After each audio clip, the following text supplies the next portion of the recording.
आज तो सूनी दिखाई देती है ना। तेरे तट में कृष्ण मिलते थे, आज क्यों नहीं मिलते हैं। कृष्ण की याद में विदुर झूमते चले जा रहे हैं, है ना। और उस समय विदुर को उद्धव का दर्शन हुआ। दोनों भक्त परस्पर मिले। विदुर ने उद्धव से कृष्ण की कथा पूछी। उद्धव ने विदुर जी से कहा कि आप हरिद्वार जाइए, आपको भगवान की कथा मैत्रेय ऋषि सुनाएंगे। विदुर जी हरिद्वार गए, मैत्रेय ऋषि के चरणों में बैठ करके कथा रस का पान करते हैं।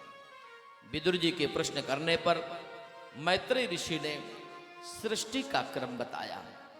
ये संसार, ये जगत, इसका निर्माण भगवान ने कैसे किया है, थोड़ा सा यहाँ पर वर्णन करते हैं। जब संसार में कोई नहीं था, तब एक था, जो था उसका ना नाम था ना रूप था, है ना, न उसकी कोई आकृति थी, ना उसका कोई रंग था, न उसकी कोई संज्ञा थी, ना उसकी कोई पहचान थी। फिर अव्यक्त परमात्मा ने अपने आप को व्यक्त किया है और वे अपने आप का भी निर्माण किया। उन्होंने खुद गुणों की सृष्टि करके गुणों में बंध गए तो सगुणी हो गए भगवान। और फिर उन्होंने अपने वामांग एक इच्छा शक्ति प्रकृति देवी को प्रकट किया है, तो पुरुष और प्रकृति के रूप में प्रकट हो गए। सज्जनों, एक से दो हो गए। उन परमात्मा पुरुष और प्रकृति ने सबसे पहले उन्होंने महातत्व को जन्म दिया है। और महातत्व से अहंकार, अहंकार तीन प्रकार का, सात्विक, राजस और तामस के भेद से। तामस अहंकार से पंच महाभूत और पंच तन्मात्राएं पैदा हुई, और राजस अहंकार से पंच कर्मेंद्रिया, पंच ज्ञानेंद्रियां प्रकट होती हैं। सात्विक अहंकार से बुद्धि, अहंकार और चित्त का जन्म हुआ। सज्जनों, मन सहित मन, बुद्धि, अहंकार का जन्म हुआ और इंद्रियों के अधिष्ठाता देवताओं का जन्म हुआ। इस तरह से ये 23 तत्व बना। 23 तत्व मिलकर के एक अंडे का रूप धारण किया। फिर उसमें भगवान चिद शक्ति की रूप में, प्राण शक्ति के रूप में प्रवेश कर गए, तो वो अंडा विराट रूप हो गया। और विराट रूप जब बना तो उस अंडे के शरीर में से भगवान विराट रूप में प्रकट हो गए। हजारों सिर, हजारों पैर, हजारों आंख, हजारों नाक प्रकट हो गए। शुक्ल यजुर्वेद में भगवान का वर्णन आता है 16 मंत्रों में। सहस्र शीर्षा पुरुषः सहस्राक्षः सहस्रपाद सभूम गुं सर्वत स्पृत्वात्यतिष्ठत् दशांगुलम मां। भगवान के सहस्रों नेत्र, सहस्रों पैर प्रकट हो गए। फिर परमात्मा ने, उन विराट परमात्मा ने अपने अंदर ही समस्त लोकों की कल्पना किया, और उस ब्रह्मांड के अंदर भगवान ने एक अपना नया रूप प्रदान किया, जिसको नारायण कहते हैं। वे भगवान चतुर्भुज रूप में प्रकट हो गए। नारायण भगवान के नाभि से कमल प्रकट हुआ, कमल से ब्रह्मा जी पैदा हुए। सज्जनों, ब्रह्मा जी ने प्राकृतिक और वैकृतिक के भेद से सृष्टि किया है। प्राकृतिक माने प्रकृति से संबंधित, और वैकृतिक माने विकार से संबंधित। उद्भिज, अंडज, स्वेदज और जरायुज, ये 4 प्रकार की सृष्टि किया।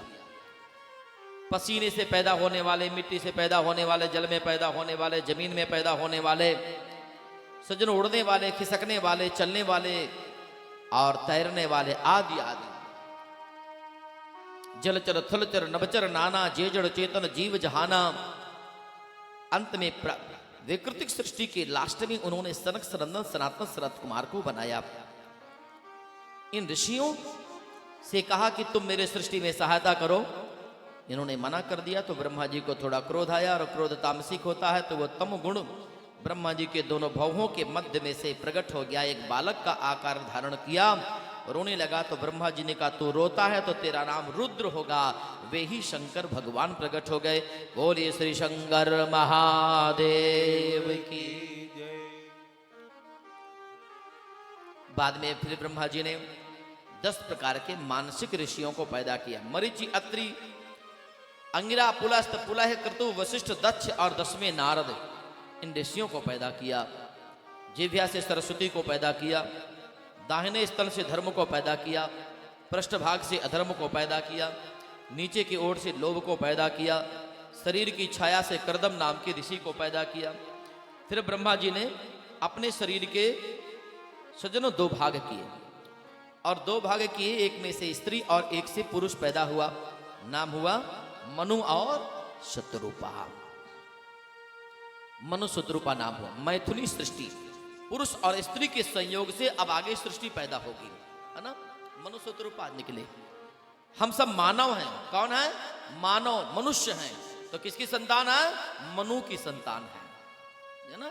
जितने भी लोग हैं सब मनु की संतान हैं। हम सब मनुष्य हैं, मानव हैं।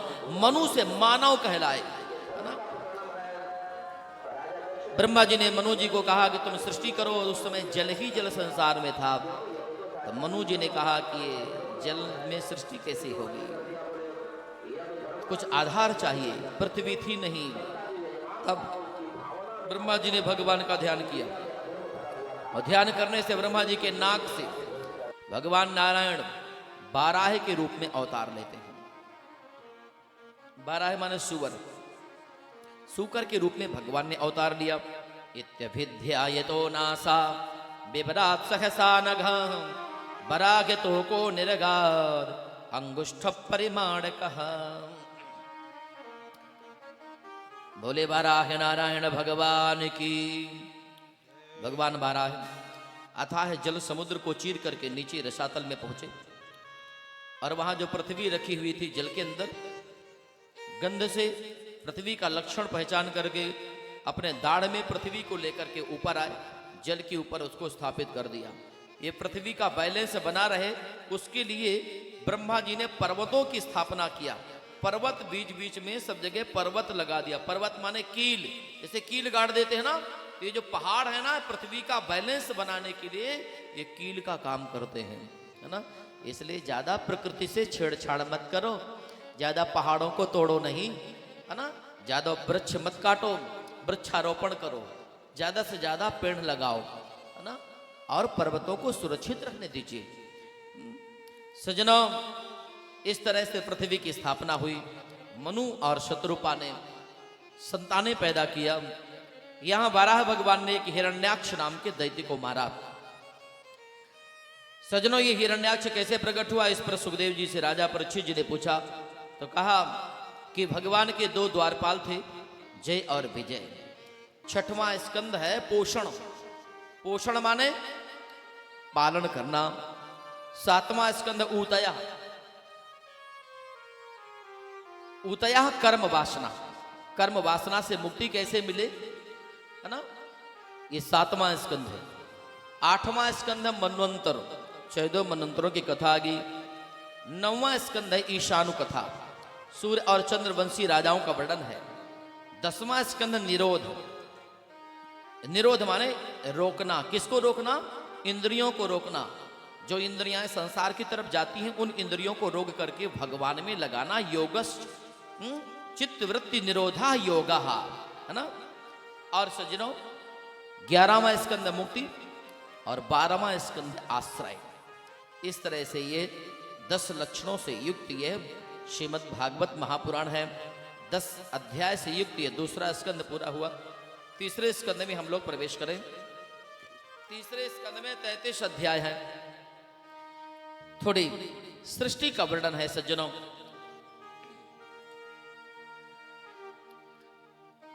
मैं एक सूचना भी आप लोगों को दे देना चाहता हूं मैं कि यह जो कथा है, ये कथा कितने तारीख तक चलेगी? 19 तारीख तक, और 20 तारीख को भंडारा होगा, है ना। सज्जनों, 20 तारीख को भंडारा होगा और 21 तारीख को आप ये मान लो जब पूजा में बैठते हैं ना, तो अपनी आंतरिक प्रार्थना भगवान से जो मन में कामना उसको करना, पर लास्ट में यही प्रार्थना किया करिए कि हे नाम सब सुखी हो, कोई न हो दुखारी, सब हो निरोग भगवान, धन धान्य के भंडारी, सब भद्र भाव देखे, सन्मार्ग के पथ ठीक हो, दुखिया न कोई होवे, सृष्टि में प्राणधारी, दुखिया न कोई 21 होवे। तारीख को जल विहार और 21 तारीख को ही एक तो आश्रम में मानस चलती रहती है 12 महीना, तो मानस की पूर्ति भी होने वाली है इस उपलक्ष्य में भी। और 22 तारीख को आप सबको पता है ना कि 22 तारीख को अयोध्या में हमारे इष्ट परमात्मा श्री राम की प्राण प्रतिष्ठा होगी। तो उस 22 तारीख के उपलक्ष्य में, प्राण प्रतिष्ठा के उपलक्ष्य में हमारे भारत देश के हर गांव-गांव में, घर घर में, मंदिर मंदिर में उत्सव होगा। तो उस उत्सव के लिए 21 तारीख को यहाँ जगदीश स्वामी मंदिर में मानस की बैठकी होगी, अखंड रामायण 24 घंटे की, है ना। मानस की बैठकी भी होगी और साथ में राम धुन की भी बैठकी होगी, है ना। राम धुन भी बैठेगी 21 तारीख को। फिर 22 तारीख को मानस की पूर्ति, राम धुन की पूर्ति, और 22 तारीख को फिर थोड़ा कुछ भंडारा या कन्या भोजन जो भी होगा वो समय पर बता दिया जाएगा। तो ये कार्यक्रम होगा। तो ये अभी कार्यक्रम लगातार 22 तारीख तक चलेगा, है ना। ये मत समझ लेना कि कथा अभी 4 दिन होगी फिर बंद हो जाएगा, नहीं। 22 तारीख तक इसी तरह से मेला भी लगेगा 22 तक, है ना। तो अभी आप लोग 22 तक फुर्सत नहीं है। अगर कोई टेलीफोन कहीं से आए तो भैया कह देना 22 तक हमको फुर्सत नहीं है, अभी बहुत जरूरी काम में हम लगे हुए हैं, अभी हमारे पास में टाइम नहीं है। 23 को बात करना, है ना। आप लोग 22 तक फुर्सत नहीं है ना, कि है फुर्सत, है ना, नहीं है ना फुर्सत। 22 तक बिजी रहेंगे। किस पे बिजी रहेंगे? भगवान के काम में। फिर साल भर तो अपने काम में बिजी रहना है, 22 तक भगवान के काम में बिजी रहना। बोले रामचंद्र भगवान की जय। तीसरे स्कंद में विदुर और मैत्री जी का सुंदर संवाद है। सज्जनों, विदुर कौरव महासभा के मंत्री थे।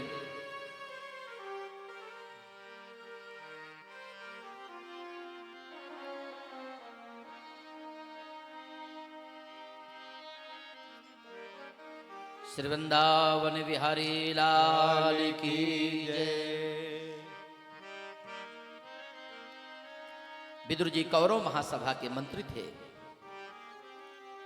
सचिव थे, हमेशा धृतराष्ट्र को अच्छी सलाह देते थे। पर राजा धृतराष्ट्र का जो पुत्र है दुर्योधन, उसके अंदर कुमति ने निवास कर लिया था। इसलिए विदुर जी ने कौरव सभा का त्याग कर दिया और त्याग करके वन में चले गए। विदुर जी भगवान के बहुत प्रेमी हैं, बहुत बड़े भक्त हैं।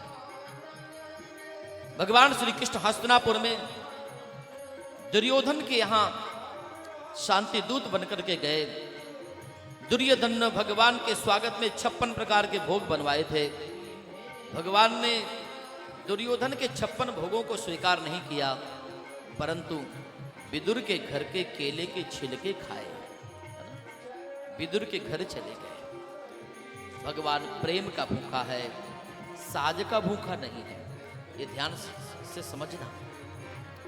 केवल भगवान को प्रेम चाहिए, ज्यादा आडंबर नहीं चाहिए। भगवान के लिए कुछ ज्यादा आडंबर की आवश्यकता नहीं है। जब तुम्हारा मेहमान आए तो मेहमान के स्वागत में ज्यादा आडंबर कर देना उसको, क्योंकि आडंबर ही पसंद है ना। पर भगवान को आडंबर नहीं, भगवान को प्रेम, प्रेम प्रिय है। विदुर जी प्रभास क्षेत्र में जाते हैं। यमुना के किनारे श्याम धारा को देख करके, यमुना जी को देख करके विदुर को भगवान श्री कृष्ण की याद आती है। ये वही यमुना है जो यमुना में कूद करके कन्हैया कृष्ण, है ना, गोते लगाते थे।